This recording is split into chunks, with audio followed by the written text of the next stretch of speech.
Okay, welcome back. It is time for Tech Talk. We are going to be joined by our friend Chris Rader. He is our Tech Talk guru. Chris Rader, where are you, young man? I'm in Grand Rapids, Michigan today with one Acadiana as we're doing a leadership exchange with the group of leaders in Grand Rapids.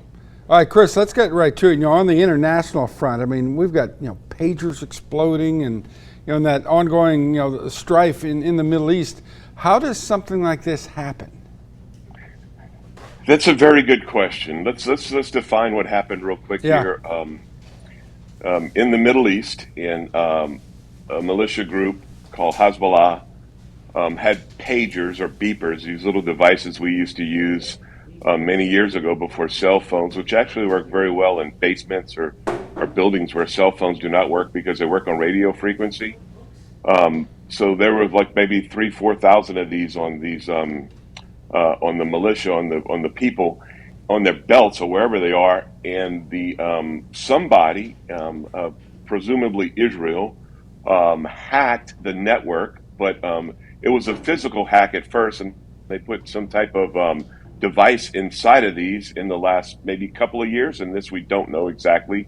So that during as they were being distributed or manufactured or distributed, it was at that point that a device was put in there such that if they sent a cell phone or a cell phone number to the beeper or pager, we call it a beeper or pager, it's at that point that it would explode. So there were explosives in there. So if you can imagine on Tuesday, I think it was 3,000 people had these either somewhere, and they were exploded, and it killed like 20 people.